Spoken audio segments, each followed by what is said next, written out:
Good evening. My name is Juanita Sankis. I am the president of CHIP, the Coalition of Hispanic Issues in Progress, and I'd like to welcome everyone here tonight. It's a privilege and an honor to be here in front of you guys and all the candidates. Good luck to all of you.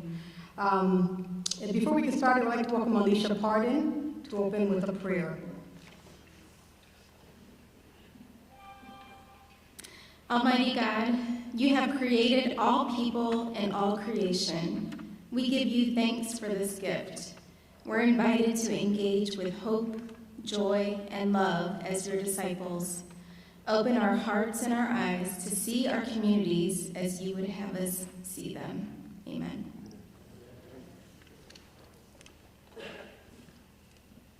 Thank you, Mrs. Pardon. If we can please stand for the Pledge of Allegiance.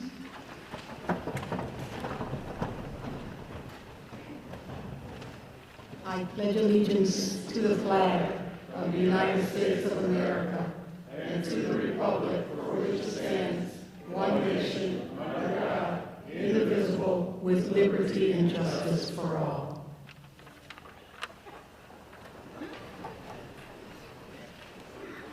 Just some housekeeping rules. Again, the forum will be moderated by Mike Ferrer, Alicia Pardon, and we have a beautiful young lady here with us tonight. Her name is Liz Alvarez, and she is a junior here at Lorain High School. Let's welcome Liz. And we're going to start with the program with issue 21, 911. Rob Berner, Director of the Lorain County Emergency 911.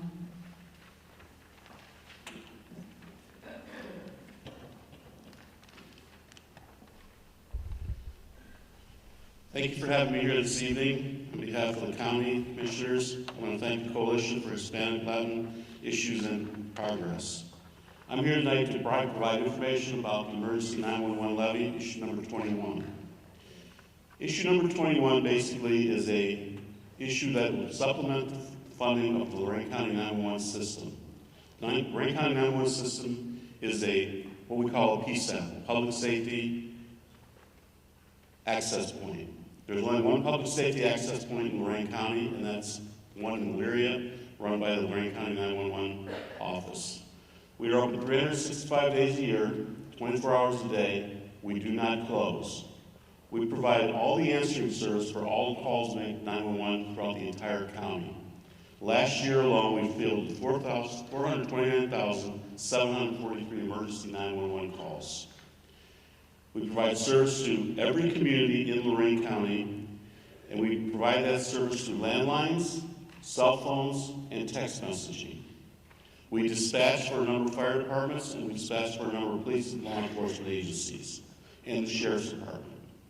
We also issue protective orders, and we also issue warrants for people's arrest and for vehicle loss. Issue 1 basically will provide funding at a level of 1/2 of 1% of 1/2 of 1 mil levy. It will cost an average homeowner $100,000, about $18 per year. Basically, what our motto is when we are courteous and give our coworkers, community members, and first responders the best we have, we set ourselves apart from the other agencies. Etiquette protocols, knowledge, along with intelligence and hard work, are the key to success in the comm center. That's what was written by our dispatch committee at the Lorain County 911. We're asking you to vote on November 6th for the 911 levy, not for or against, just vote. I hope that I've provided you enough information to provide that information for you in the future. If not, please call my office, and I'm happy to provide you more additional information. Thank you on behalf of Lorain County.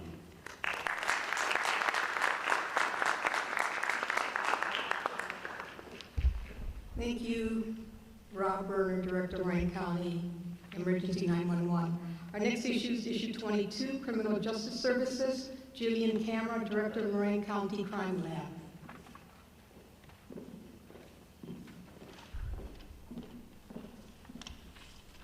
Good evening. Thank you for inviting me to speak this evening. The Crime Lab performs about 50,000 urine drug screens for individuals enrolled in court-ordered monitoring rehabilitation programs, and employee drug monitoring programs for various organizations throughout the county. The lab also receives about 1,500 pieces of evidence from law enforcement agencies requiring chemistry testing to secure a warrant or pursue charges related to removing illicit substances from the streets. The crime lab works with the county and federal agencies to prioritize testing needs when possible. The absence of the crime lab would require these agencies to send evidence to BCI, which would significantly delay the judicial process throughout the county.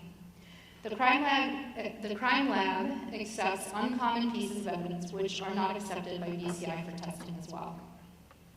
The lab staffs 2 forensic analysts and 2 medical laboratory scientists.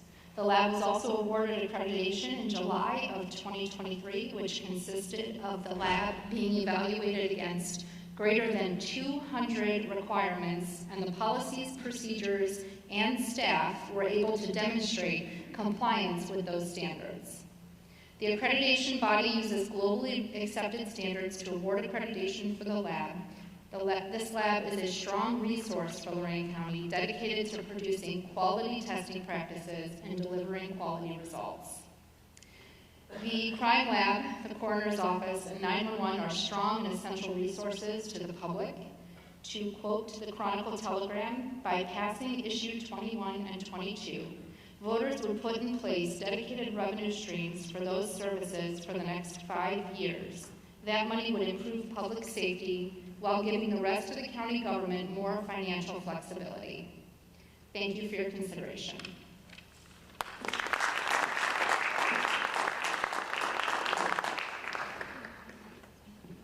Thank you to Julian Cameron, Director of Lorain County Crime Lab. Our next issue is issue 23, the Lorain County Metro Parks Replacement Levy. Jennifer Bracken, the LCMP Assistant Director.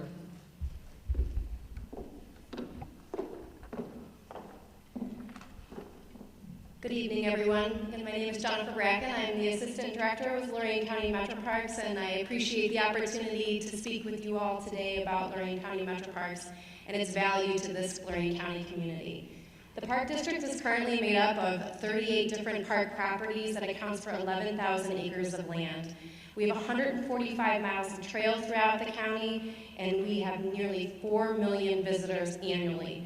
That equates to more than 10,000 people in our parks every single day.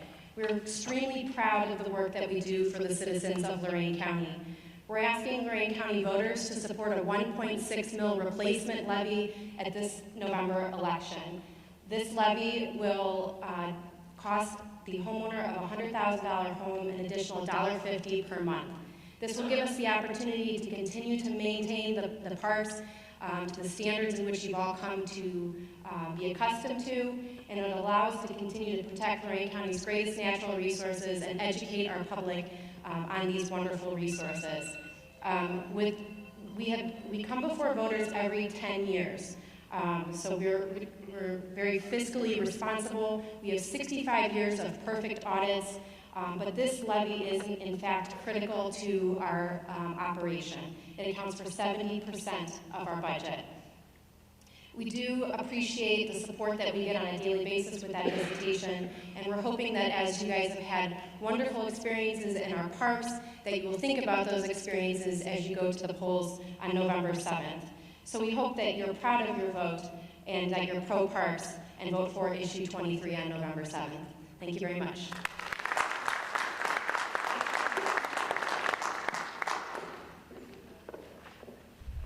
Thank you to Jennifer Bracken, the LCMP Assistant Director. Our next state issue is the reproductive rights for issue Susan Bungart, Esquire.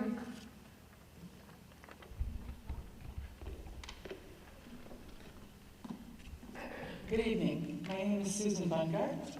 I'm a licensed attorney in the state of Ohio, although I'm really not affiliated with Issue 1. I was just asked to speak here, and I'm very thankful for the invitation. Before I begin discussing what Issue 1 is about, I'd just like to kind of give you a history of what abortion law has been in the state of Ohio.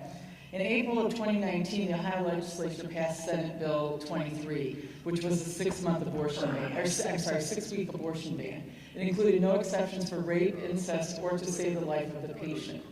Later in 2019, this law was blocked by a federal court because it was unconstitutional under Roe v. Wade, the 1973 case that declared abortion to be a constitutional right. Unfortunately, as most of you know, in June of 2022, the U.S. Supreme Court overturned Roe v. Wade in the Dobbs decision. Dobbs left abortion legislation up to the states. After Dobbs, the Ohio Attorney General filed a motion to dissolve the injunction that had been in place against the 6-week abortion ban. That motion was granted because the 6-week ban was no longer unconstitutional.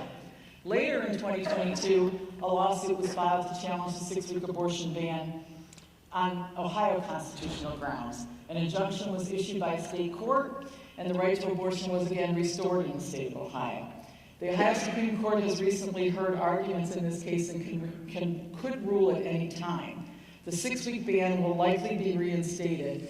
Hence, we will be voting on issue 1 in November when Ohioans will decide whether to approve a constitutional amendment to protect the reproductive rights of all Ohioans. Issue 1 relates to reproductive health care, not just abortions. The amendment language lists other rights that would be protected, including miscarriage care, fertility treatments, contraception, and the right to continue one's own pregnancy. Please read the actual amendment rather than relying on the ballot board's summary, which only mentions the right to abortion. A yes vote on issue 1 will, number 1, end the extreme 6-week abortion ban that has no exceptions for rape, incest, or to save the life of the patient. 2, keep government out of your families and your loved ones' most private medical decisions. And 3, bring back the rights that we had under Roe v. Wade for generations.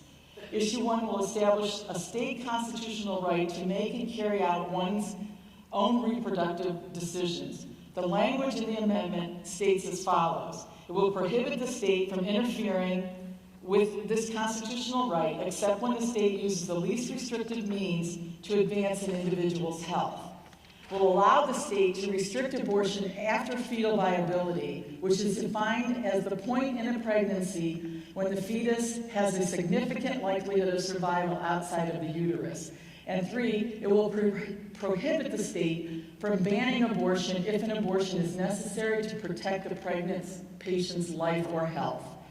Issue 1 does not undermine parental consent regarding abortion or gender-affirming care for minors as opponents have claimed.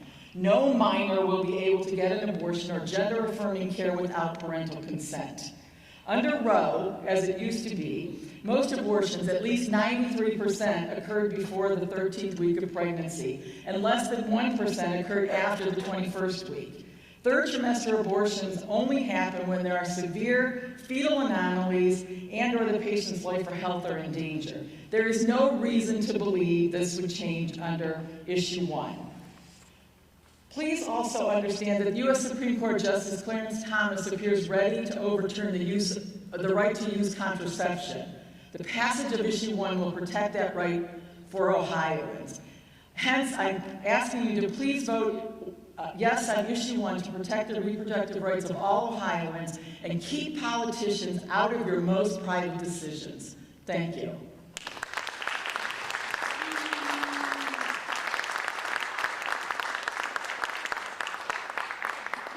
Thank you, Susan Bungart, reproductive right for issue 1. Our next guest here is Tommy Panton, co-director Know the Truth, issue 1.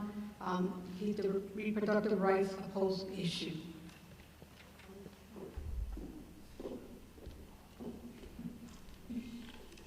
I would like to thank Chip for giving me this opportunity to explain why it is important to vote no on issue 1. The amendment starts with these 2 words, every individual, which means every individual without any limits. There are no age restrictions, no parental notifications are required, there is no restriction on the length of time an abortion is permitted. Abortion will be permitted until the time of birth. Ohio will have the most liberal abortion laws in the country if this passes. We all cringe at the thought of Hamas cutting off babies' heads after attacking Israel.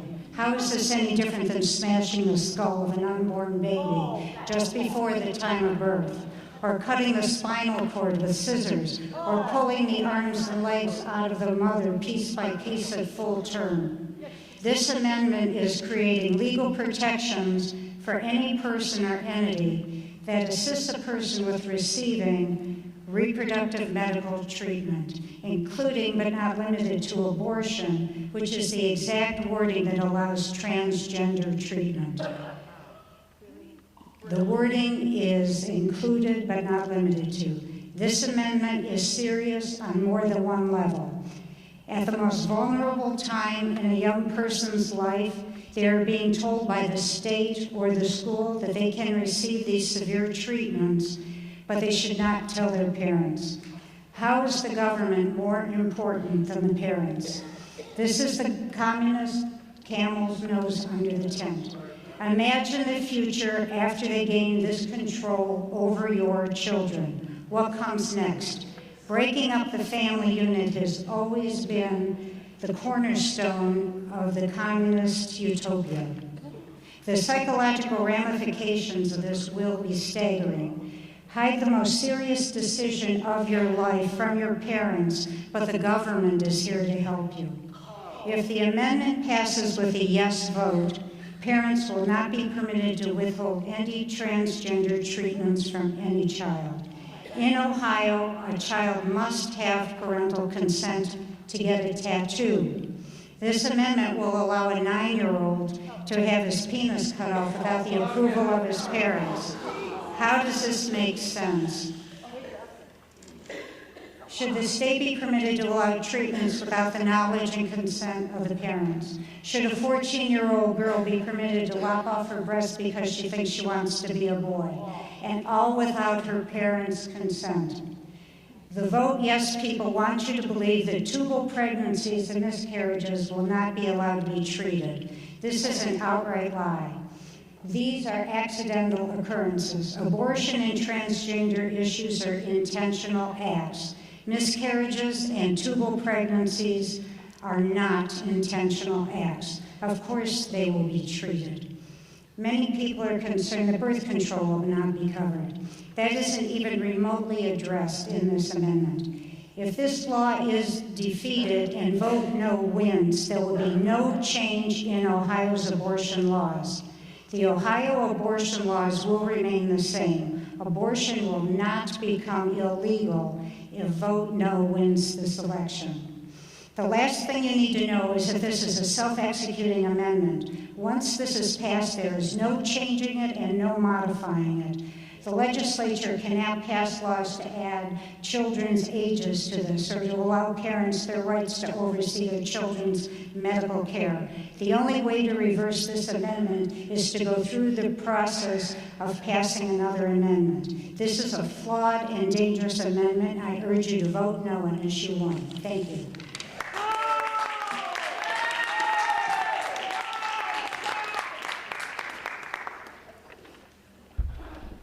Thank you, Tommy Patton, co-director, Know the Truth, opposed issue 1. Our next issue is issue 20, appointed executive hand against issue 7 districts. Deputy Craig Snodgrass, Lorain County Auditor.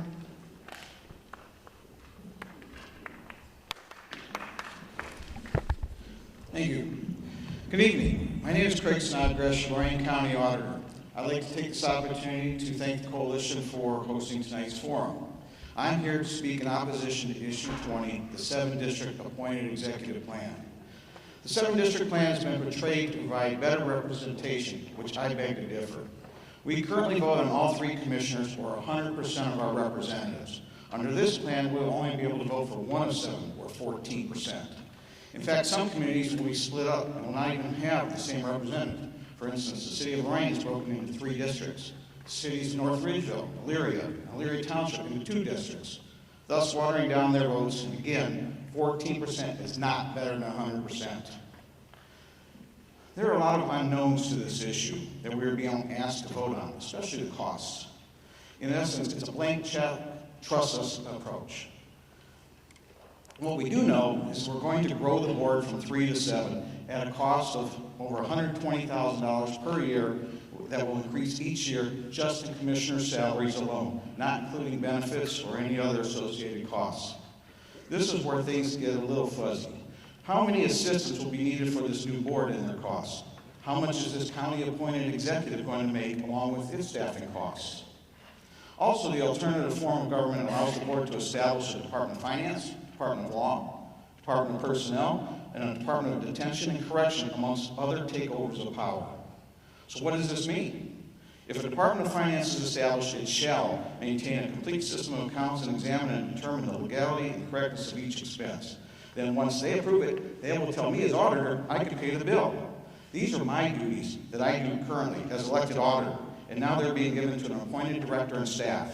This eliminates the checks and balances of government, and again, how much is this going to cost? The County Auditors Association of Ohio, in a unanimous bipartisan effort, has voted to oppose Issue 20.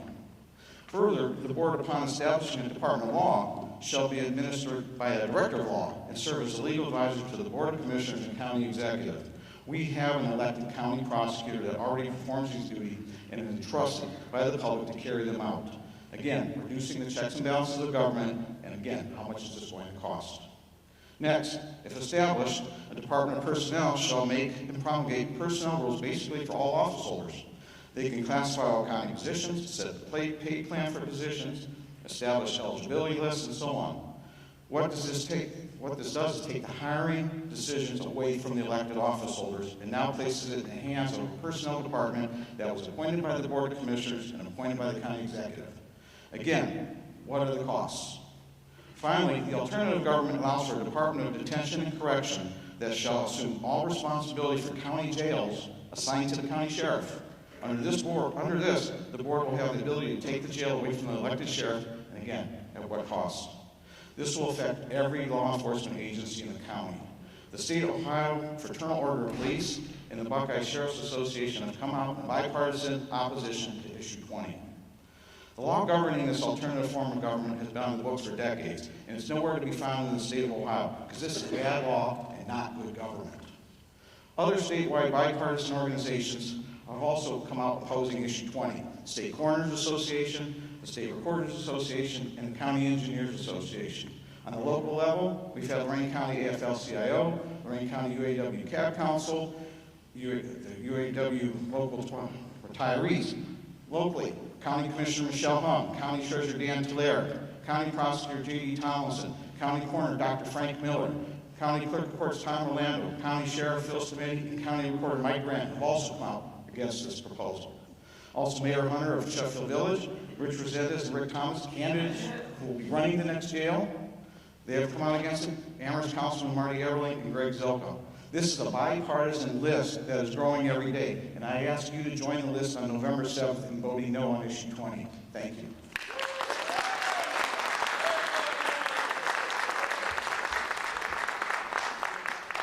Thank you, Greg Snodgrass, Lorain County Auditor, against Issue 20. Next up is David Moore, Lorain County Commissioner, for Issue 20. I'd like to thank the Coalition for Hispanic and Latino Issues and Progress Group for not only inviting us all to attend, but to be one of the last and few groups that remain a nonpartisan forum for all to participate. Your organization's mission has several synergies with Issue 20. CHIP's mission seeks to promote self-sufficiency, cooperation, and unity within the Hispanic Latino community, and promote participation in the grading community to ensure access to available resources and to increase involvement in the decision-making process, thereby improving the quality of life for the Hispanic Latino community. The organization's activities are designed to further its mission and level the playing field in various arenas for members of the Hispanic Latino community. Those of us who supported and who were at the 25th Hispanic Leadership Conference, one of the work sessions was, what happens to our voice when we believe our vote no longer counts? It was presented by Amarno Tellez from AT Strategies Group. We listened, and we came up with a solution. That solution is issue 20, whereby Ohio Code, one district had to be a minority majority, and District 7 is just that. If you wonder why only 2 people ran in 2022 for county commissioner, you can make a lot of assumptions. But fact is, the cost to run countywide as a commissioner is now closer to over $100,000 per person. And if you are not the type of person a political party wants in that seat, then you are on your own. You see, it's very easy to control 2 people in office if there's 3 required to run that office. The misinformation you are hearing from the opposing side is because you cannot control Commissioner Riddell and you cannot control myself. We are self-made, and we are looking out for what is best for the county as the budget authority. This is about money, power, and control. As of now, what elected official in the past was willing to allow you, the people, to vote, to dilute our power, and to cut our pay from $93,000 to $56,000? That is what issue 20 is now, and you to have that choice. Issue 20 allows you, the voters, to have a say as to how you want to be governed, how you want to be represented. Is the Hispanic Latino community sick and tired of being disengaged in the political process? Is it because the community is tired of not having a seat at the table? Why accept outside politicians who you see every 2 or 4 years when you can have one of your own sitting at the table, working with others to ensure your community is no longer being ignored, no longer having to beg for your fair share, no longer hoping the person you elected will make good on promises made to get that vote? Are you not tired of seeing others dictate to you instead of having your local leaders working with you and others to do what is right by the county as a whole? Is it not now the time for your community to step up and say enough is enough? And we want to fight side by side to ensure all are equally represented at the county? Are you not tired of politicians lying about not taxing you, and then weeks after being elected, taxing you on your daily purchases? Those who are the loudest opposing this issue are those who have kept you from the table of equality and becoming a part of the county team of policymakers and community investors. To run in a smaller district will not cost $100,000 as it does today. In a smaller district, it will cost you somewhere around $10,000 or how much you can afford. What issue 20 is about sitting at the table next to others who want a voice, who wants what is best for all, not just for the elite few. Please join me in voting yes on issue 20 and protect our county from those wishing to run it behind closed doors, because issue 20 opens the door for all to have a fair and equal seat at the table. Thank you all. I appreciate the invite. Thank you.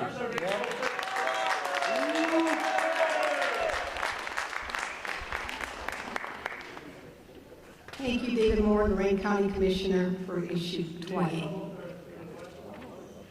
Turn it over now to our moderators. Okay, ladies and gentlemen, thank you for coming. And as you can see, we're now going to move into the candidate races. And as you can see from the issues, there are some volatile issues. There are some issues that you feel strongly about. But as far as CHIP is concerned, we're presenting both sides. Whether you agree with them or not is not our issue. Our issue is get them out in front and let people react. As many of you have reacted here tonight, which of course will be cut out. So, what you will see is the information, and that's what we care about. Now we're going to move into the races, and we're going to start as soon as we come back. We're going to begin with the Lorain County Council 1 Ward race. Thank you. Okay, ladies and gentlemen, welcome back. We now have with us Mr. Josh Garcia, who's an independent, running for First Ward Council, and Beth Henley, who is the incumbent Democrat currently in that position. We'd like to welcome you both.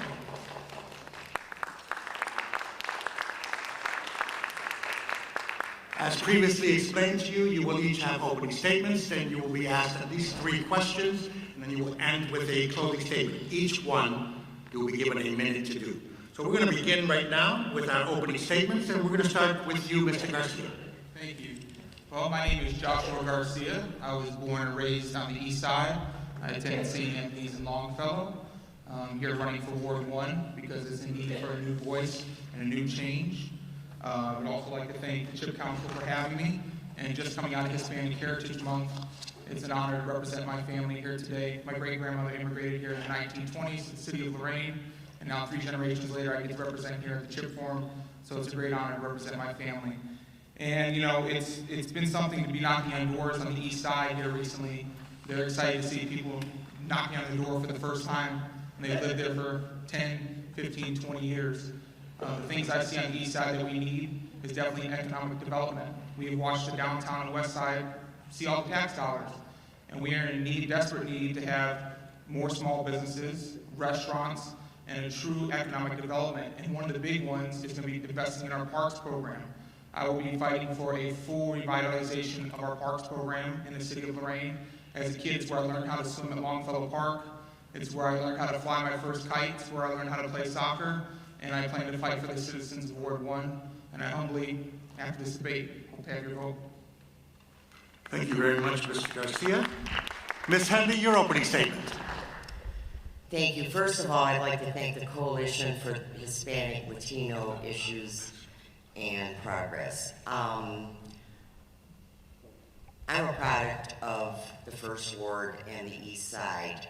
I was raised there. My parents moved to the East Side in 1964. I was raised there. I attended St. Anthony of Padua School on the East Side, and I also attended Lorain High School for 4 years and graduated in 1973.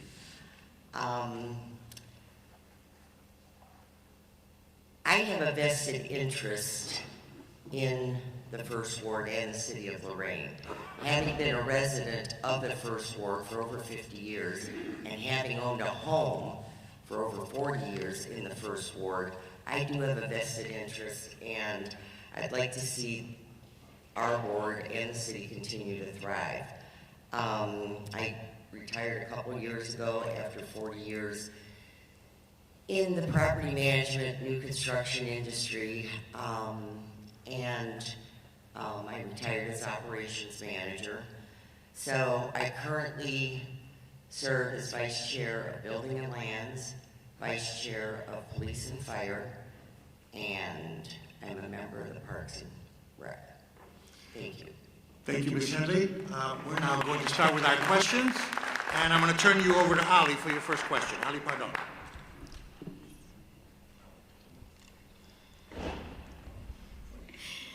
And welcome. Okay, so your first question, we're going to start with you, Ms. Henley, is going to be question number 5.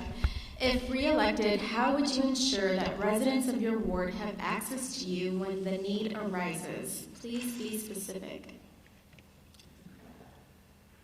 If I'm re-elected, and anyone who's known me for the last 6 years can tell you that my phone is on 24/7. So there's always phone access to me. I'm also available through email on the city email site.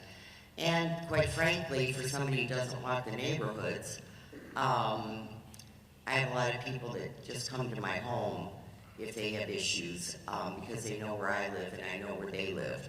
Having been a resident for all these years, people know how to contact me. I know the residents, I know the neighborhoods, and I know the issues. Thank you. Thank you. And Mr. Garcia, same question. If elected, how would you ensure that residents of your ward have access to you when the need arises? Please be specific. Yes, the biggest thing is communication. One of those things is holding quarterly town halls. Your citizens deserve to see you and deserve to hear your voice. And they deserve to ask questions. And sometimes as an elected candidate, it's hard to answer those questions. Many campaigns I've worked on, they get asked tough questions, and I've learned that it's important to answer those questions. And many residents might not be aware that City Council has now issued a cell phone. I will make sure that that cell phone is available, that number for you to contact me at any time. And sometimes communication, you have to seek it out. Sometimes it's just not the citizens coming to you. If you see something wrong in the area or it flooded down that street, you going directly to that door and knocking and talking to those citizens is going to be a huge factor. And also going and meeting your business owners in that ward on a consistent basis, understanding their needs, maybe things they've seen. maybe things that they'd like to see improve within the street they are located on. So communication just isn't them contacting me, it's me also contacting them. Thank you. And now Liz will ask the second question.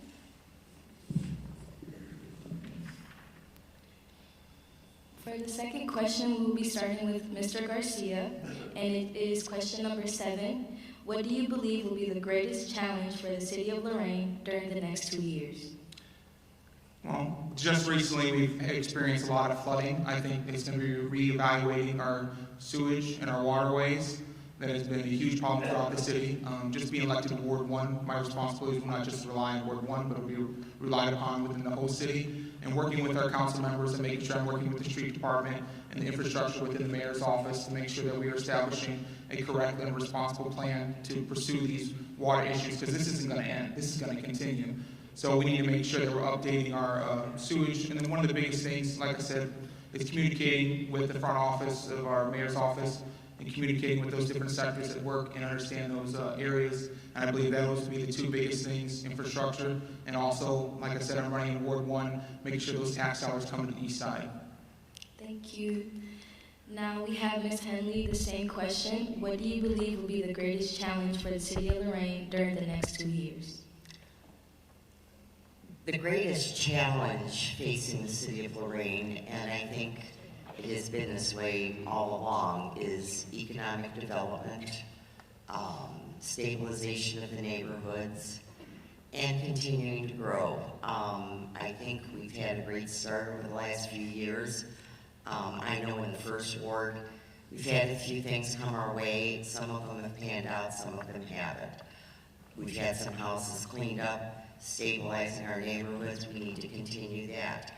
Our parks, all of our parks have been redone with new equipment, gazebos, so on and so forth. Garfield Boulevard has totally new equipment. So I'd like to keep an eye on the parks to continue growth, but there's a lot of things that still have to be addressed to stabilize our neighborhoods. So thank you. Thank you. Now for the last question, we have Mike asking. Okay, anyone who's watching TV today probably sees that we appear to be in a state of gridlock in Washington, D.C. There's no consensus, there's no agreement, there's this side and there's this side. So naturally, if we're going to get things done in Lorain, we have to ask and beg the question, and I'm going to begin with Mr. Garcia. And the question, Ms. Henley.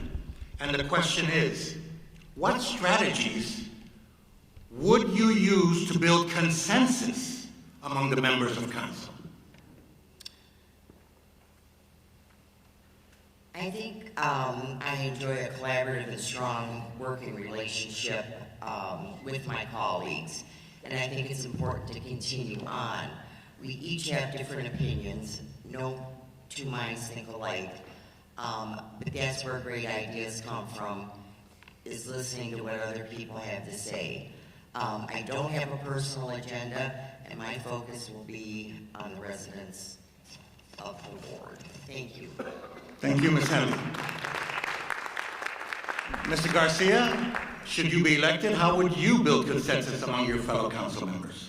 Well, I've had the honor of working with many of these council members in the past, and I've done cleanups and helped on campaigns, so I have a very personal relationship with them.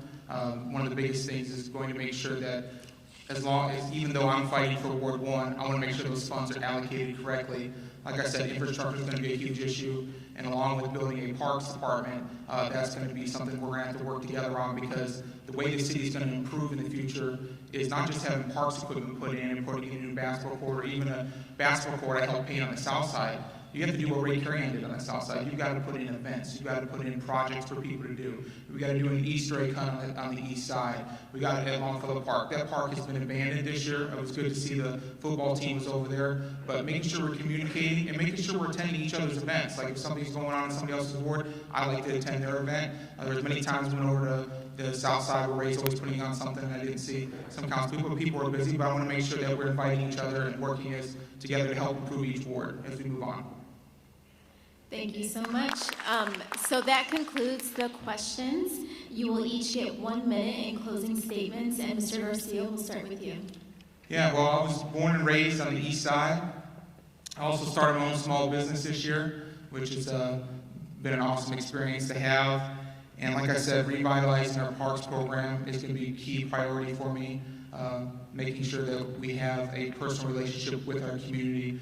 Recently, like I said, was in the south side. We got to have kids come over, paint the park. Those things are going to be a huge issue. And then also making sure our tax dollars are coming back to the east side. You know, they have gone to downtown. They have gone to the west side. I constantly see stuff in Ward 2. I constantly see new things in Ward 4 and Ward 8. And I would like to see those things come back to the east side. And that's what I'm going to fight for, along with also communicating, once again, with our local businesses. You not only have to respond to their needs, you have to communicate with them. And that's going to be the difference. And it's time for a new voice and a new vision. It's time for somebody that's willing to go knock on doors, talk to people individually, and actually go talk to our small business owners in our neighborhoods and have a revitalized plan, not only in our parks, but our business and economic development, and making sure I'm fighting at council for those tax dollars to funnel back to Ward 1. Thank you. And Ms. Henley, your 1 minute closing statement. Thank you. First off the top, I want to say I do walk my neighborhoods, I do go to the businesses, and I have gone door to door. Anyhow, that being said, I had the experience that matters to the residents of the First Ward. I'm going on my fourth term as First Ward Councilwoman, and I am proud to say that we have cleaned up problems in the neighborhood, such as nuisance houses, neglected parks, and decaying abandoned buildings. We have a new fire station over on the east side, which I'm proud to say I think I was a good part of that, bringing that. We've cleaned up our playgrounds, new equipment. We have a full-size basketball court at Maple Street Park that was donated generously from Terminal Ready Mix. There's still a lot of work to be done. I've been endorsed by 3 different unions, along with the Lorain City Democrats, and I'm not going anywhere. I believe in continuity. I have been around this ward for a long time. Thank you, and I ask for your vote. Thank you, Ms. Henley. Thank you, Mr. Garcia. That concludes the First Ward race. We're going to take a short break as we transition into the next one. Welcome back. Now we will continue with the Lorain City Council 8th Ward and their opening statements. You guys have 1 minute to answer each. And now we will be starting off with Ms. Jacqueline A. Betzel-Conrad. And we also have Mr. Joshua Thornsberry.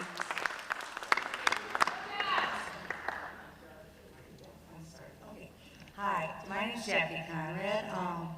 My roots in Lorain go back to 1910 when my great-grandfather actually arrived on Ellis Island and his destination was South Lorain. My dad was the owner of Betzel's Greenhouse, and I grew up as a farm person. I went to Clearview High School, and when I went to college, I told everyone that asked me where I was from, I'm from Lorain. My uncle worked for the fire department, Albert Johnson, and my aunt was a proud member of the Lorain Auxiliary. She passed away last year, and she would have been really, really proud to have seen me take this leap of bravery and become a candidate. I believe in people over politics. I am running as an independent. I just am paying for things myself and with my family's money. My qualities are integrity and loyalty, and I love Lorain. I want Lorain to be able to attract businesses and industries. We have the space for them, and I would like to see more people have the opportunity to become homeowners and have middle-class or better paying jobs where people can stay here from generation to generation and raise their families. Thank you. Now, Mr. Thornsberry, your opening statement, please. Yes, thank you. First, I'd like to thank the Chair for hosting this evening. My name is Joshua Thornsberry. I have the honor and pleasure of having been the 8th Ward City Councilman for the previous 10 years. My wife is at home watching right now, and my two little ones, Jenny, Hunter, and Jace. I am a lifelong Lorain resident, born and raised. I've been living in the 8th Ward for, I believe, 16 years now. And again, it's been an honor and a pleasure to serve as the 8th Ward Councilman for the past 10 years, and I look forward to serving another 10 years. Thank you. Okay, we're now going to each ask you a question, and I'll offer the first question, and it will go to Mr. Thornsberry. Mr. Thornsberry, if re-elected, what would your priorities be during the next 2 years in terms of looking out for the ward you will be representing?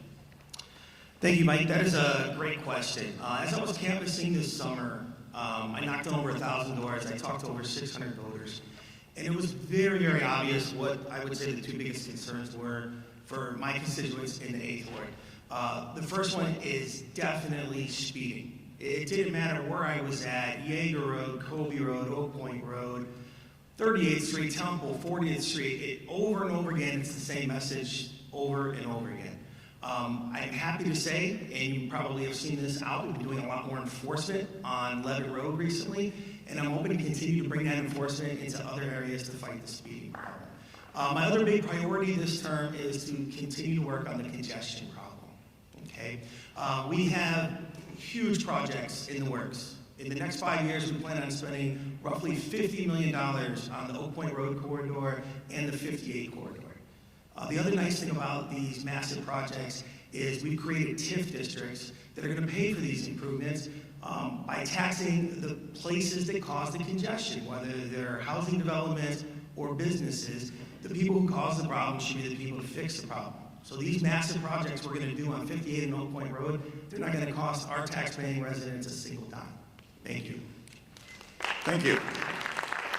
Ms. Betzel-Conrad, should you win election, what would your priorities be over the next two years in terms of the ward you will be representing? I also live in the 8th Ward, and speeding is an issue. I've also knocked on many doors, and some residents that are in some of the subdivisions have a lot of concerns about traffic lights. They would like to see traffic lights because people that live or use Oak Point Road to get onto Lake Road have a hard time turning left to get to Vermilion. People that live off of Lorain Point Parkway can't get out into Cooper Foster Park Road. So I think definitely traffic and streets would be my priorities in the 8th Ward.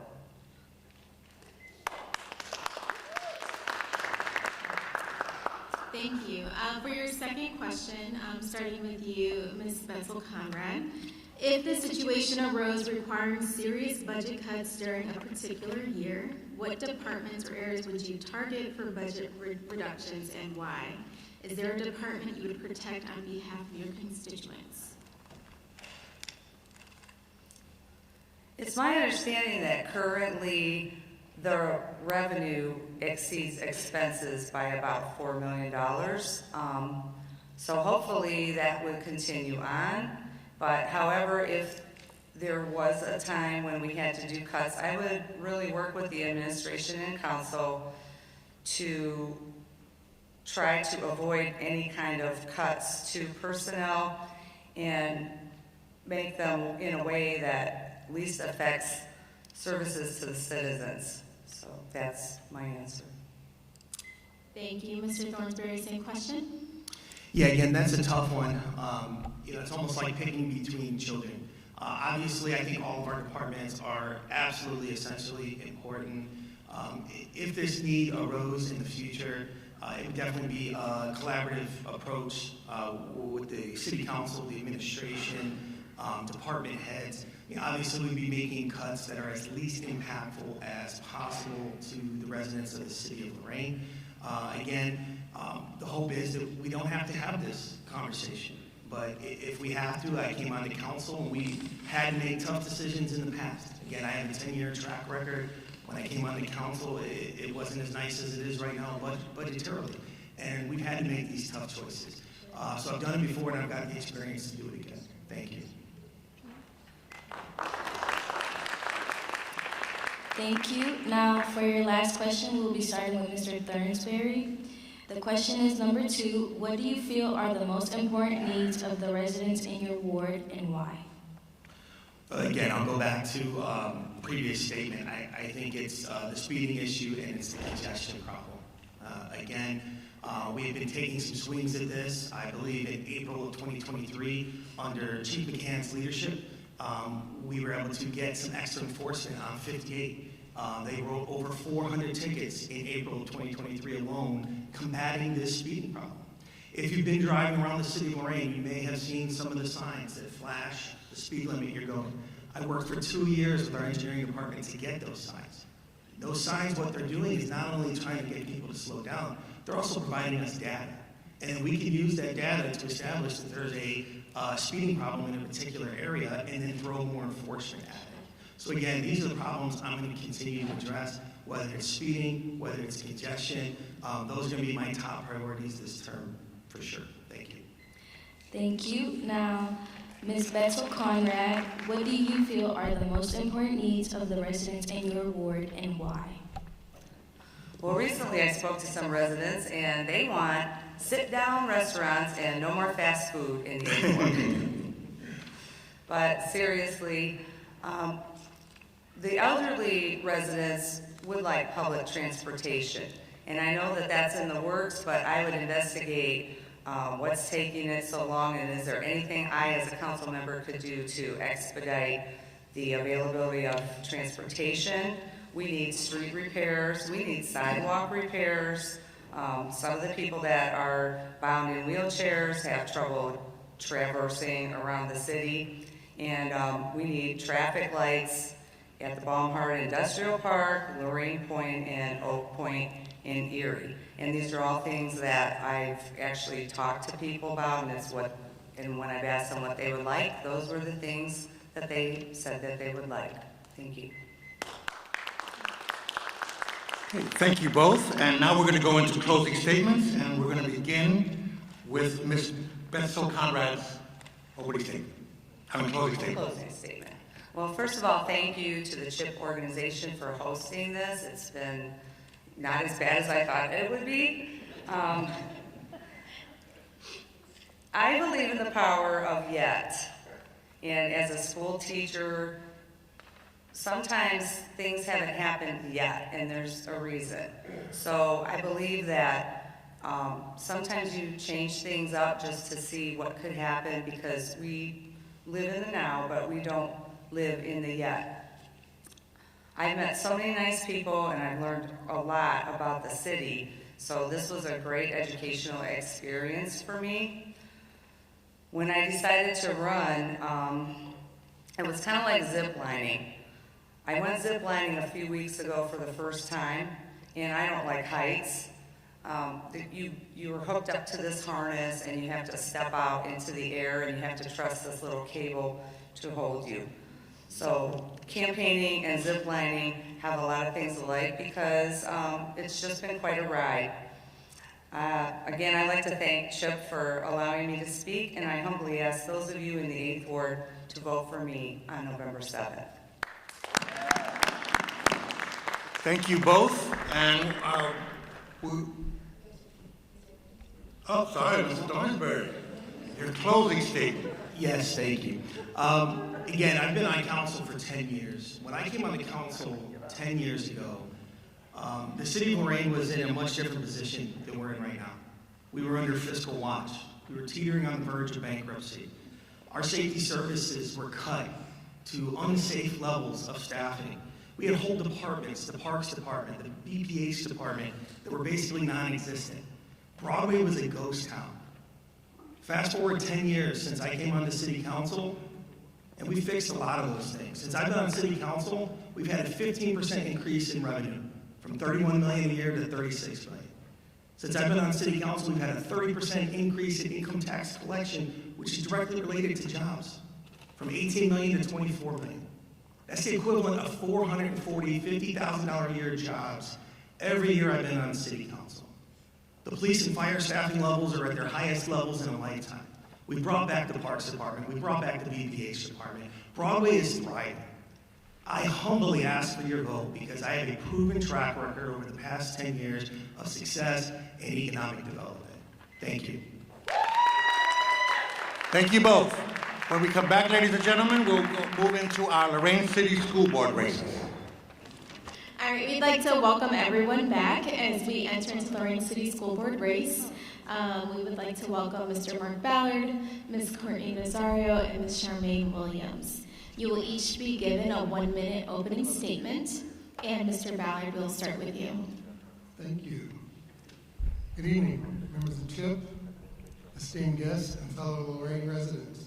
My name is Mark Ballard, and I'm humbled to have served on the Lorain City School Board for the past 8 years. My drive stems from a profound belief in the power of education to transform lives, communities, and ultimately our future. I seek re-election to continue championing the quality education, exclusivity, and community engagement. It's a privilege to foster a nurturing environment where every child, irrespective of their background, can thrive and succeed. When I decided to run for the school board, we were going into what we call a state takeover. So as everyone else was seemingly running out, I made a decision then to run in to try to help my community, the school system that I actually went to. So with that burning building, since I've been there, we've been able to take ourselves out of state takeover and get back local control for our district, and for that I'm very proud. Thank you. Thank you. Ms. Courtney Nazario, your 1 minute. Good evening. My name is Courtney Nazario. I have been on the board for 4.5 years. I filled a vacant spot and then had to run 6 months later. I am the current board president. I have 5 daughters that attend Lorain City schools, 2 in the high school, 1 in the middle school, and 2 in the elementary school. So I have a vested interest in the schools, and I want them to succeed not only for my daughters, but for all the students. I also was part of the fight to get state control back.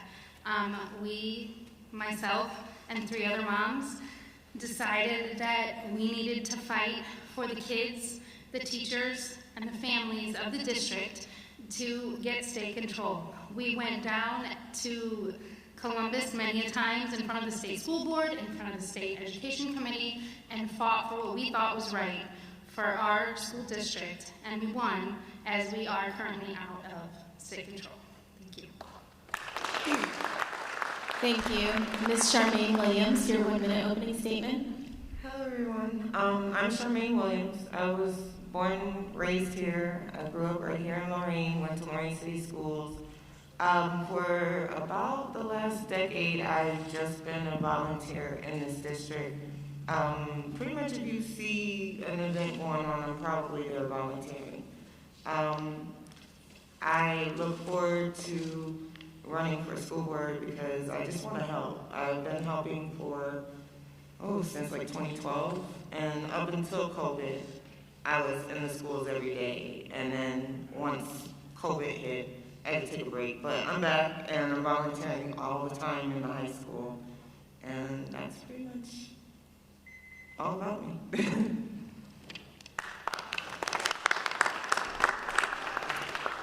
Now, for your first question, we will start with Ms. Nazario. The question is number 6. Please share any ideas you have on protecting me and my fellow students from bullying and harassment while in school. We do take this very seriously in the schools. As a parent and as a school board member, I feel that we work with our students in the schools. Our principals are working with our students on how we treat others and how we act. Our principals are there to de-escalate any problems, along with our safety officers and our wellness coaches that we have recently initiated into the district. Thank you. Now we'll proceed with Ms. Williams, the same question. Please share any ideas you have on protecting me and my fellow students from bullying and harassment while in school. I think that bullying hasn't been addressed enough in this district, if I'm being honest. I know of several students who have had issues with it, and nothing has been done for them. And their parents have tried to reach out to admin, and I feel like there needs to be an actual plan put in place. So if a child is bullying another child, then we need to get to the core of that reason of why they're bullying. A lot of it starts at home, and some children they don't have that discipline at home, but they don't have it at school either. So they're pretty much able to mistreat other children. And I think that we need to all sit down and figure out what is going to work the best in order to stop bullying in this district. Thank you. Now we finally have Mr. Ballard with the same question. Please share any ideas you may have on protecting me and my fellow students from bullying and harassment while in school. Thank you. Early last school year, in the very beginning of the year, we had a breakout of fights here in our Lorain City schools. And I called our superintendent at that time, and within days, we had this room filled with people from the police department, the judges, and other elected officials to see what it is that we could do to prevent some of that going on. I also started a group called the PACE Foundation many years ago, and working with Chief Sel Rivera, who was a dear friend of mine, we actually did videos and role-playing with some of our young people to teach them how to do active role-playing when that was to go on, how do they best behave and react to bullying and those kind of things. And I've also encouraged that we create some sort of a de-escalation teaching or learning with our students at the very beginning of every year, so we can talk about if you're being bullied, what to do, how to report, how to walk away, how to combat the bully, and teach them that it's very noble to be able to walk away and report to other people versus having to stand your ground and fight and do those kind of things. So those are the kind of things I would like to implement even further.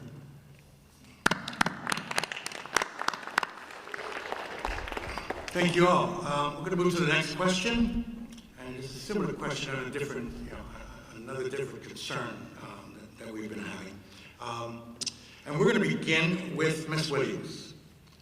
Ms. Williams, what do you think our district can do to better the climate and relationships between staff and parents, particularly as it pertains to kids with special needs?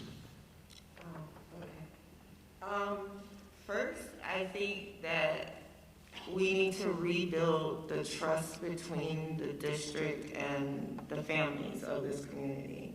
I feel like there's a slight void. I mean, sure, there have been family gatherings, Winterfest and all that, but there's still a void there. And I think that once you rebuild that relationship between the district and the families, that everything will kind of flow together. If there's a separation between the district and the community, you'll never come together to do what's right for these kids. And I've watched over the years, there's been this gap of, but people have lost trust in the district just based off of their own personal experience. And I know that it's fixable. It's just transparency is a major issue for most people. And yes, that word is used a lot in this district, but it's not actually being done here in this district completely. And it's no knock to the current board members. I think you guys are amazing, but we have to build that trust back. Thank you. Mr. Ballard, same question. So I have, one of my goddaughters is autistic, and she was at another district attending her school. And with the conversation that I had with the superintendent, or the superintendent had with me during my tenure as the board president, we found that there's the business of schools and then there's the teaching and learning of our students. And we wanted to be sure that we could give those kids the supports that they really needed if we were to bring those special needs kids back and really fight hard to get them back here. Now, there's a lot of money that follows special needs kids, but they need those supports. And And I think we do a really fine job bringing those two things together. So I really think Lorain City Schools is doing a fine job with our special needs kids and bringing the parents along. And I tell you, the results that we've seen from Genesis, that my goddaughter, I call her my daughter, has been nothing short of amazing. And she's come out of her shell a great deal because of what we've done here in Lorain City Schools. Thank you. Mrs. Ario, what do you think our district can do to better the climate and relationships between staff and parents, particularly as it pertains to kids with special needs? As a member of our Titan FAM committee, we do work to bring the parents and the staff together. And monthly, we have monthly meetings where we invite parents and bring them in and bring different leaders of different departments. Recently, we have had our director of our special needs come in and discuss the different opportunities that are available for our kids, which I think is important. Some parents don't understand that they have the right to fight for an IEP. And we have, our director was there to explain these things to them. Another example is at our family, our Winterfest, we will have a sensory-friendly beginning so that our students and their families can come before it becomes sensory overload for some of our special needs students. They will be able to enjoy our Family Fest, where they will be able to enjoy it, where it won't be overloaded for them. Okay, thank you. And for your last question, starting with you, Mr. Ballard, as a school board member, would you see yourself as a representative of the community or the school system? Please explain. Yes, to both. I think it's a dual responsibility. I think the city, the community elects us to come in to do the things that they don't have the time, will, or the insight to do. And for that, they're trusting us to guide and guard their investment into our students. But it's also our job to advocate for our students, because it's our job to know the school's needs, the system's needs, and the administration's needs. So I think you can't really separate the two when you're running a race like a school board race, because it's a dual process that you have to have, and you have to have the passion to do it. Thank you.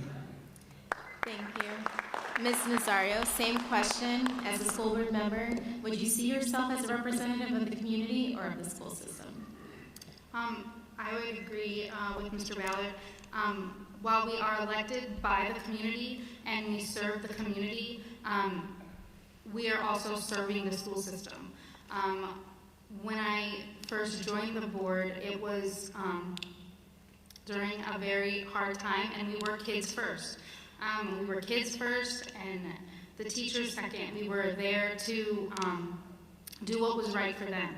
And so while, yes, we are elected by the community, we have to do what is right by the school system. Thank you.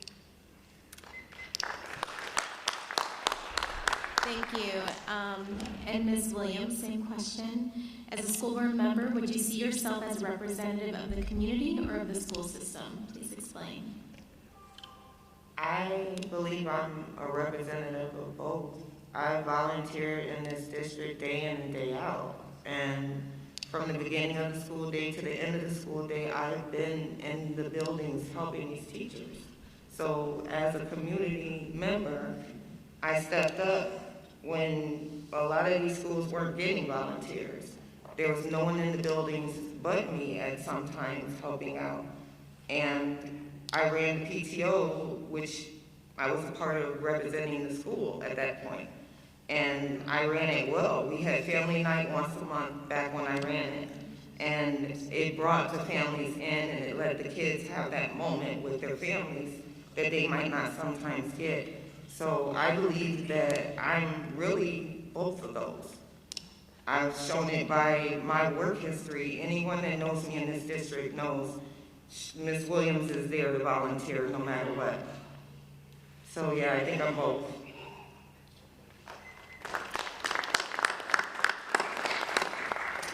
Thank you. Before we proceed with the closing statements, I would just like to thank all of you on the behalf of my classmates and myself for answering the bullying and harassment question. And I would also like to thank Dr. Graham and all of his efforts for that as well. Now for the closing statement, we would like to begin with Mrs. Williams. Basically what this election is you either want change, which you will vote for me, or you want things to remain the same, which you would keep the current board members.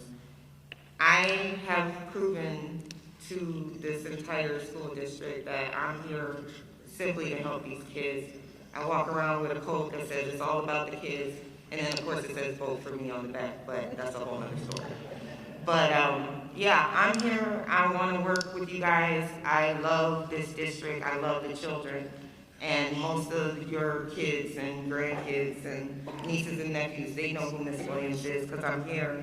I show up. You'll see me at every football game. I ran the concession stand for the volleyball season this year pretty much by myself for the whole season. So I'm here for these babies. And if you guys want change, vote me in. If you want things to remain the same, there you have it. Thank you. Thank you. Now we will have Mr. Ballard. Thank you. Thank you all for this wonderful event that you've had. As we wrap up tonight, I extend my heartfelt gratitude for this engaging meeting. My tenure on the Lorain School Board has always been fueled by a relentless desire to make a meaningful difference if we're elected. I promise to remain staunch advocate for education excellence, a bridge between the diverse communities within Lorain, and a transparent, accountable representative. Together we can continue building a bright, promising future for every child in the city of Lorain. And thank you for your support and your trust up to this point. Thank you very much. Thank you. And Ms. Nazario, your closing statement. Thank you for the opportunity this evening. I humbly ask for your vote on November 7th to continue the work that we have done with my fellow board members the past 4.5 years, to continue the growth we have now that we are out of state takeover, to continue to be able to move forward. And I feel that we will be able to do that if we are given that opportunity. Thank you.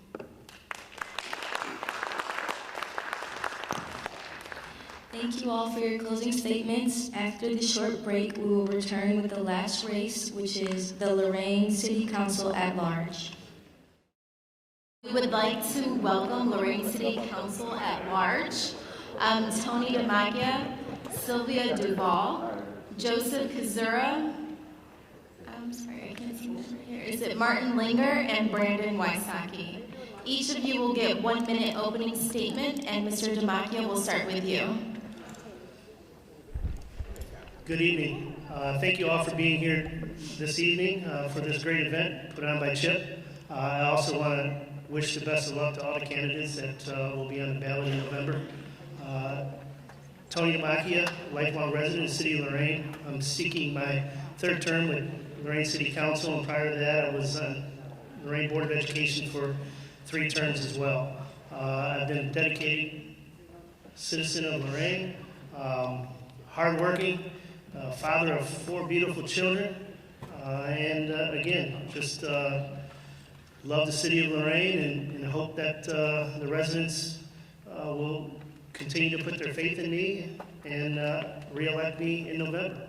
So thank you all again for being here, and I wish everybody up here the best of luck this evening as well. Thank you. Thank you. Ms. Duvall, your opening statement. Good evening. First of all, I'd like to thank CHIPS for this forum and an opportunity to get to know the candidates. I am not a lifelong member of Lorain community. I came to Lorain at a time in my life when I needed a second start. And I've come to think of Lorain as the place for people to begin again and change their lives. We can see it in the rebirth of the town from its ancient history as an industrial force. And so I am asking you to consider me, I'm not a native Lorainite, I've lived in the community for over 35 years. I have taught many children here, and I'm a person who likes to work in the community. And so actually, to become a candidate, I am just doing formally what I've been doing for years, trying to see about the community, trying to help people start their lives again if they need to. So that is my history, and that is what I will bring to the City Council.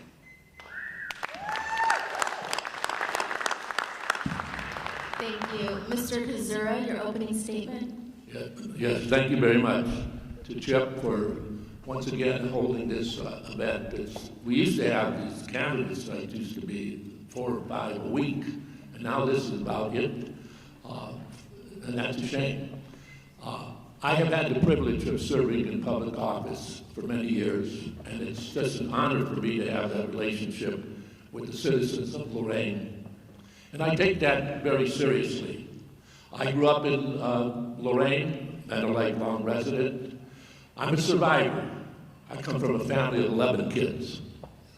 And believe me, you learn how to cooperate, you learn how to work together when you've got a family of 6 boys and 5 girls. I'm a veteran of the Army. I was served in Vietnam in 1969. And I take public service very seriously. This year we are losing some veteran council people, Mayor Smigowski, Mr. Vallis, Mr. Carrion, and I believe my experience brings things to the table to help the citizens of Lorain grow and prosper. And I also want to extend my thanks to the candidates on this dais with me who are putting their name out for you to consider. Thank you very much. Thank you. Mr. Linger, your opening statement. Good evening. Thank you, Chips, for putting this together. I am Marlon Linger. I'm also born and raised in Lorain. I have master's and bachelor's degrees in biochemistry from the Ohio State University and a Master of Business Administration from the University of North Dakota. I'm a former Air Force officer and NASA program manager. I've also been an instructor at Lorain Community College. I hope to apply a lot of that background to the city of Lorain. Thank you. Thank you. And Mr. Wysocki, your opening statement. Hi, my name is Brandon J. Visotski. I am running for Lorain City Council at large. I am a lifelong resident and product of Lorain, but I think I come with a different perspective and work ethic than a lot of other candidates that we've had and even have now. Being younger, not as young as I'd like to be, I know what it's like to struggle to find economic opportunities. I know what it's like to raise kids in the community that we're in, to raise them in the buildings, the school buildings that we're in right now.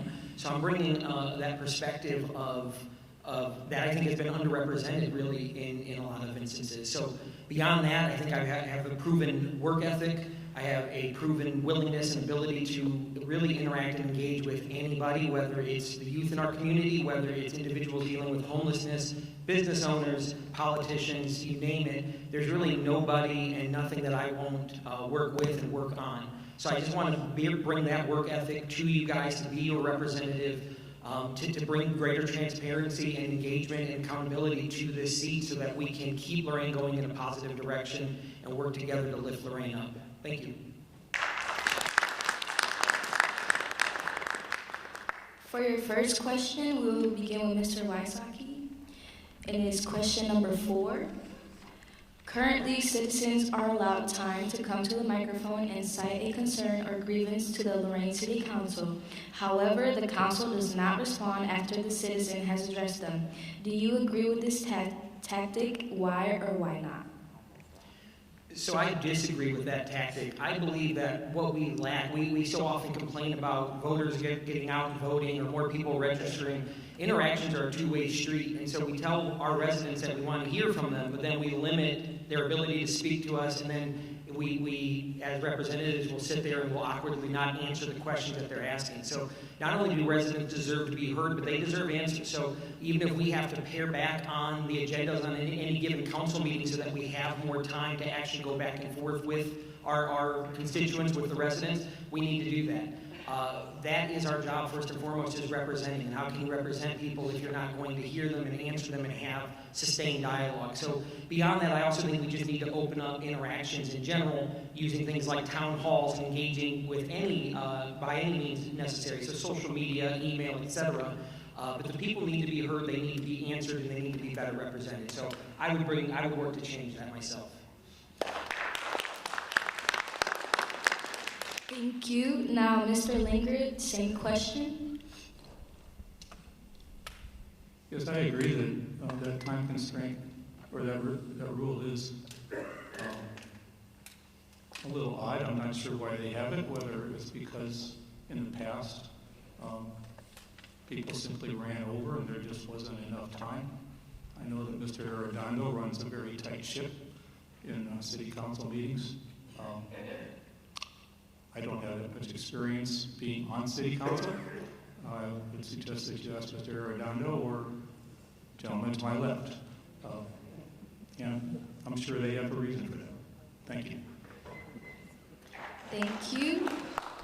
Now, Mr. Kazura, we have the same question, which is currently citizens are allowed time to come to the microphone and cite a concern or grievance to the Lorain City Council. However, the council does not respond after the citizen has addressed them. Do you agree with this tactic? Why or why not? Well, I have never been in favor of, in council meetings, having public input. Council meetings normally are where the councilmen actually vote on legislation that is presented to council, and it's a formal meeting normally. Committee meetings are established for mostly the most important things that we discuss, and that's where the public should have their input.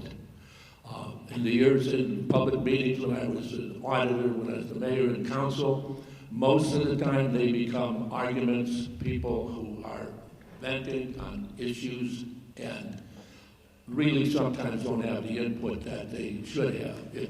I would be more in favor of setting aside a period of time before the council, of 15 minutes or so before the meeting, to discuss issues back and forth, but not during the formal meeting. That is where the people's business should be done. Thank you. Same question for Ms. Duvall. Those of you that are booing, get ready to boo again. Council meetings are a meeting of people to deliberate on issues. And I don't believe that people ought to just flip off an answer off the cuff. I think that when citizens bring a concern to council, it should be a solemn responsibility of the council to receive their information and then to look into those situations and deliberate and bring back an answer. I just don't, I've seen too many times when temper gets the best of something, because when a citizen brings a concern, it really means something to them. And sometimes in the discussion about it, their tempers or their concern will flare up in a way that's unacceptable in a public meeting. And so I have to agree with Mr. Kazura, as much as it hurts me, that council meetings are to hear the public, take their concerns, and really look into it and come up with a solution for whatever it may be.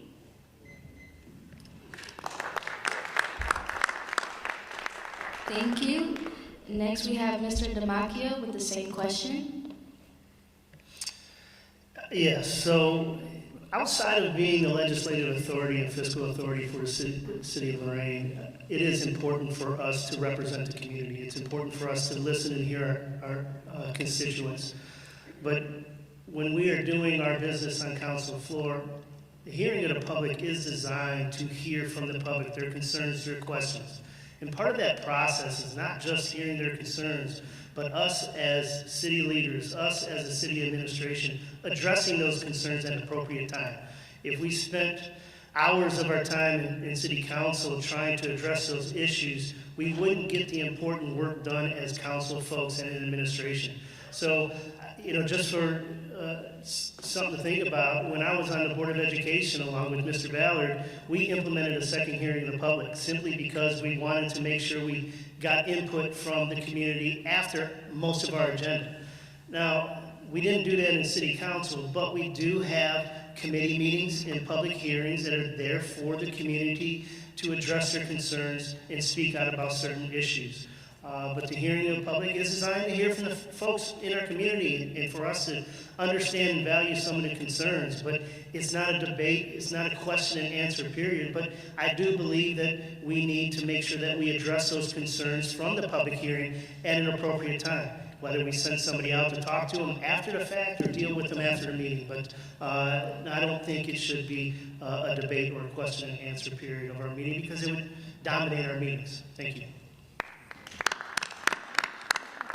Okay, thank you all. We kind of anticipated your answers to that particular question, so we want to give you an opportunity to expand or to elaborate from another direction. So we're going to go on to the next question. It's question number 5 on your sheet. We're going to begin with Ms. Duval. Ms. Duval, what is your opinion on the importance of public engagement in the decision-making process?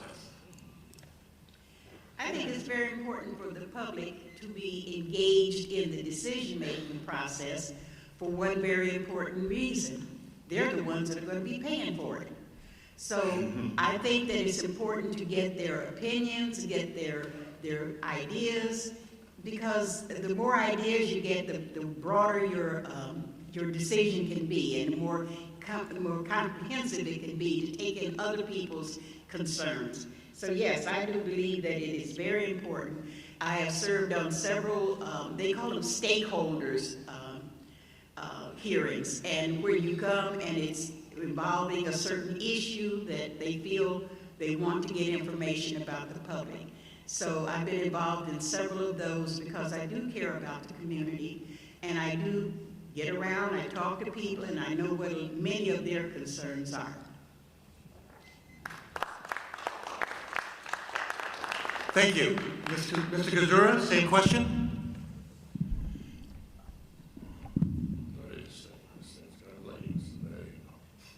Yes, I agree with the importance of public engagement.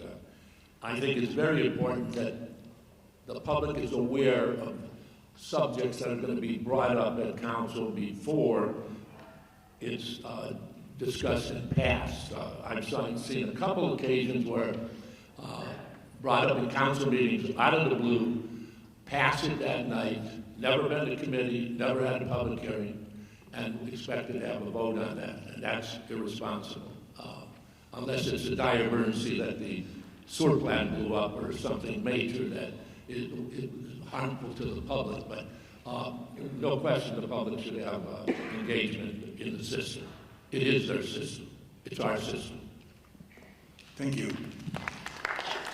Mr. Linger, your opinion on the importance of public engagement in the decision-making process? Yes, that's critical, right? As the lady said, we're paying for it. And the really important thing is to get everybody's different view on things. You want perspective. If you always get the same people, and they always hold the same position, and they're in the majority all the time, you're only going to get one viewpoint, right? So you want to get as many people's view on something as you can. There's lots of times, lots of nuances to different decisions that the council has to make, and the more viewpoints you get, the better a representative final decision you'll be able to make. I think that's very important. Thank you. Mr. Wysocki, same question? So as has been said, it is an absolutely essential and critical part of the process. We work for the people. You're never going to have, full agreement of 65,000 individuals, but you need to try to engage with them as comprehensively as possible to the end that has been mentioned. These things are complex, they're nuanced, but the more input you have, the better that final decision and that final outcome can be. And to the end of valuing engagement, it's something that I feel strongly enough that it's 2 campaign promises really address it, which is quarterly town halls and monthly e-newsletters to report to the people. So engagement's a two-way street, so rather than just saying, hey, you have to come to us on Mondays and then we'll hear you out, or maybe not, I want to actively go and foster engagement because it is such an essential part of being a representative. Thank you. And Mr. DeMacchia, your opinion on the importance of public engagement in the decision-making process? Obviously, public engagement is critical to what we do. We are representatives of this community. However, we have an election for a reason, and the folks in this community elect us to represent them as their legislative and fiscal authority. Understanding what their concerns are, understanding what their issues might be in their particular neighborhoods is part of our job to make an informed decision as a council member.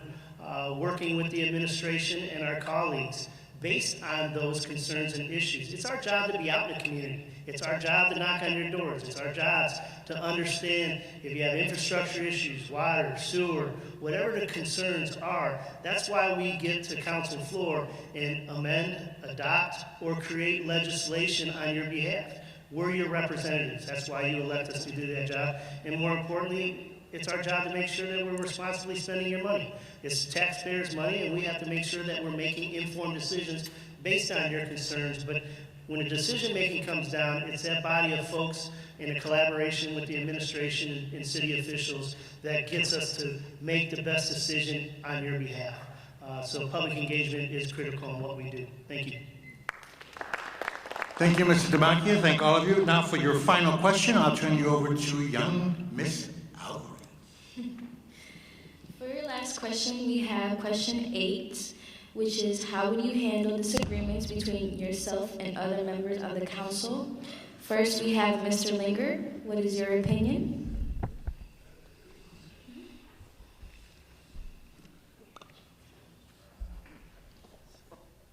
Well, you only have 9 people in the room, right? And they sit like 3 feet sometimes from each other. I mean, they ought to be able to talk to each other, right? I think asking questions is an important thing. Asking somebody why they hold a certain opinion, what facts do they have at their disposal to support their opinions. It really helps just to talk to people. I don't see any other way around that. Thank you. Now, Mr. Kazura, the same question. How would you handle disagreements between yourself and other members of the council? Well, actually, it's pretty easy to handle disagreements because you've got to build a personal relationship with your colleagues, and you've got to work with them. You've got to know them better than just sitting around a desk or a table. You've got to have a conversation. You've got to spend time with them. You've got to encourage them. You've got to talk to them.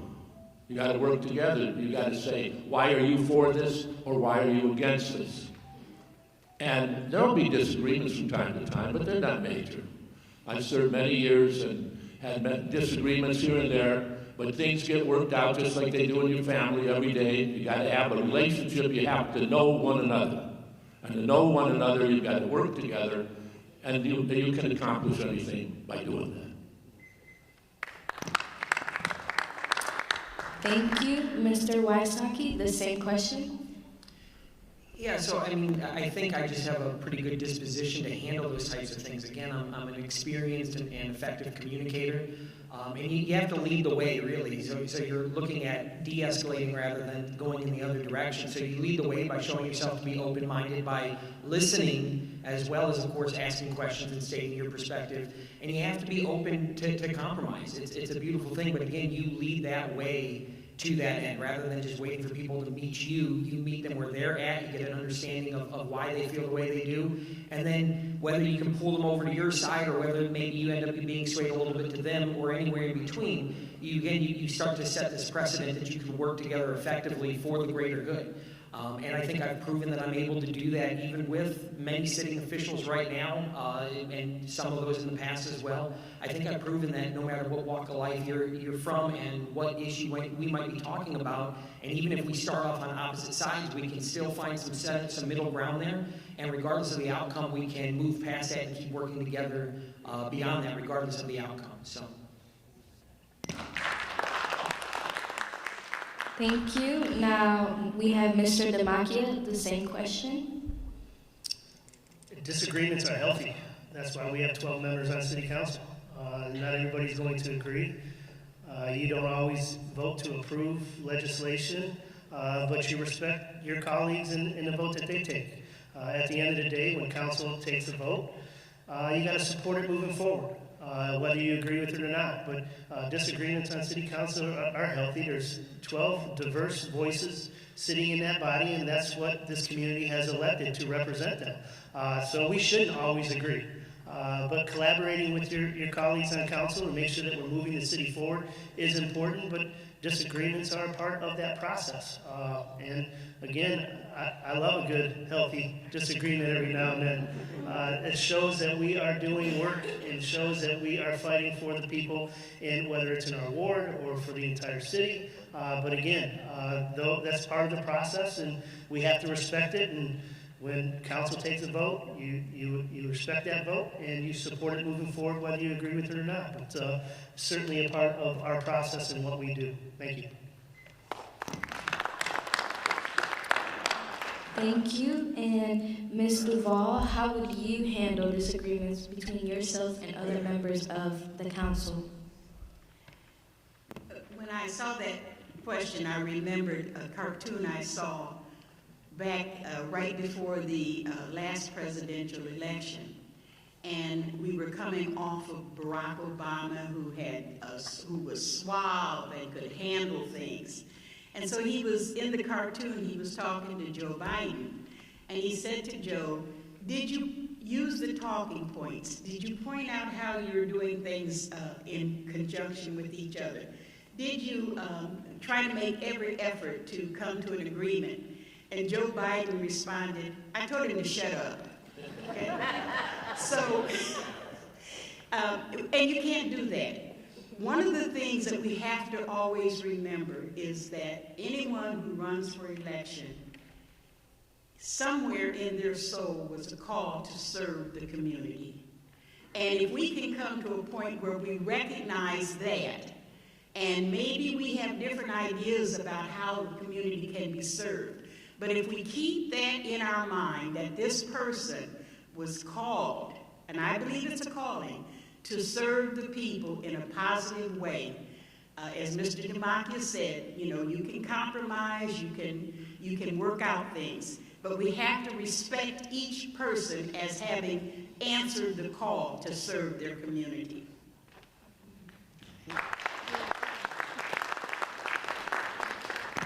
Thank you so much. That was your last question, so you each will have 1 minute in closing statements. Mr. Linger, we'll start with you.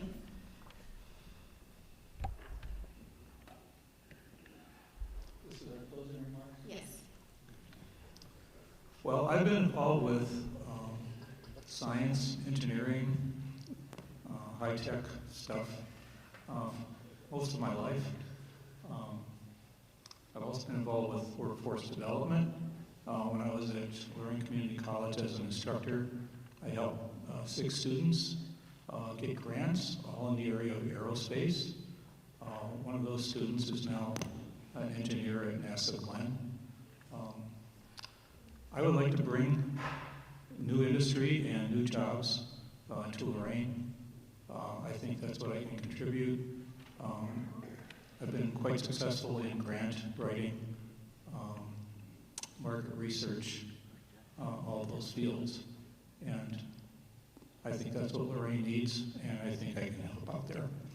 So if you're looking for that, you can vote for me. Thank you.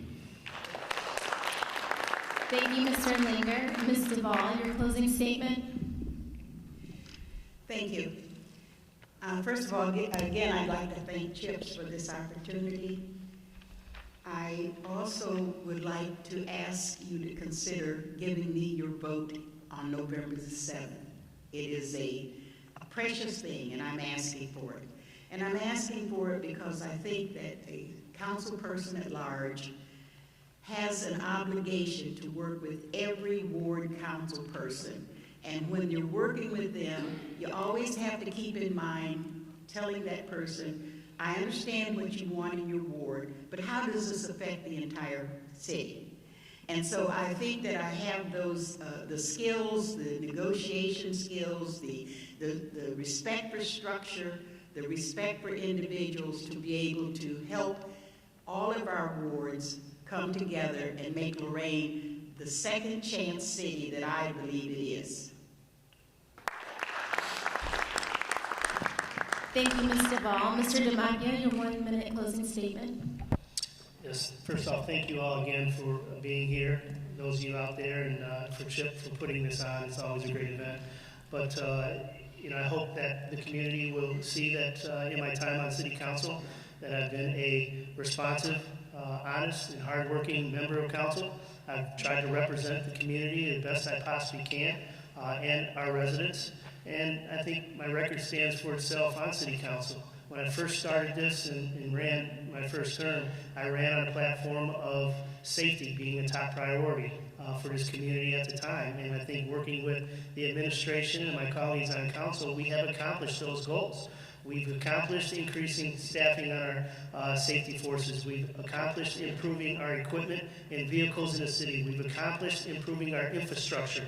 We've accomplished a lot of things in a short period of time, and I hope that the community will recognize that and see that we continue to fight for your best interests, and I hope that the community will continue to put their faith in me and vote for me on November 7th. So again, thank you all for being here, and hopefully go out there and vote Tony DiMaggio, Council at Large.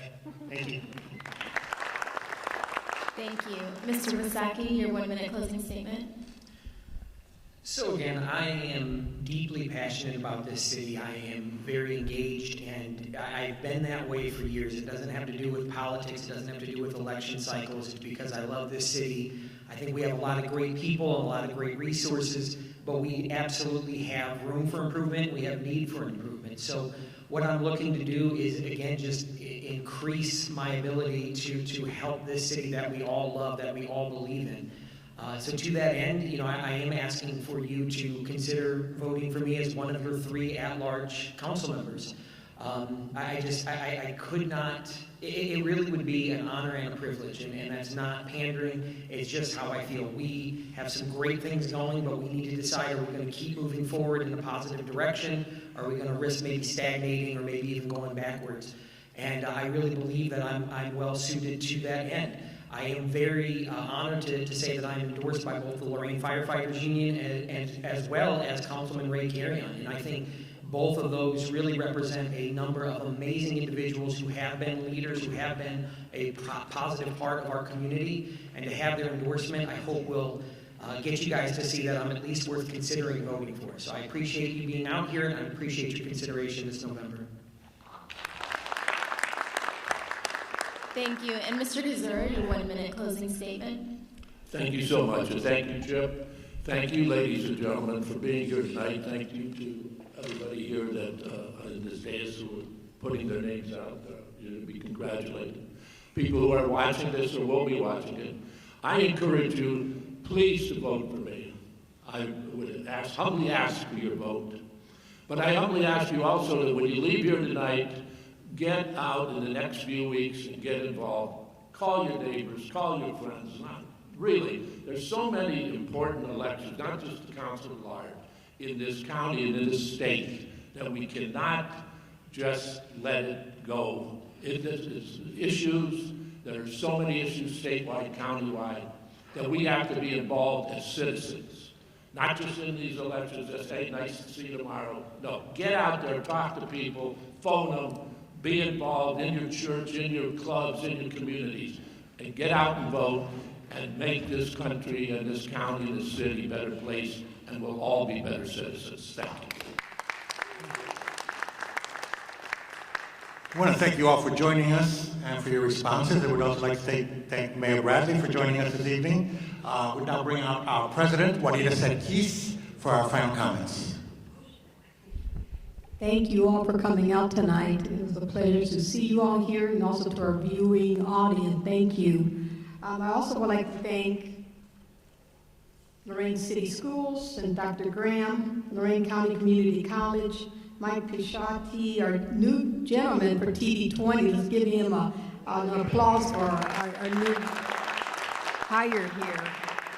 Lorain High School maintenance staff, the ACES project volunteers, and I also would like to thank Mike Fidel, Alicia Pardon, and Liz Alvarez, who did a nice job tonight. Liz, thank you. Our timekeeper, Pablo Sankis, and of course my handsome grandson, Nathan Pardon. And don't forget to vote on November 7th. Your vote is your voice. Thank you.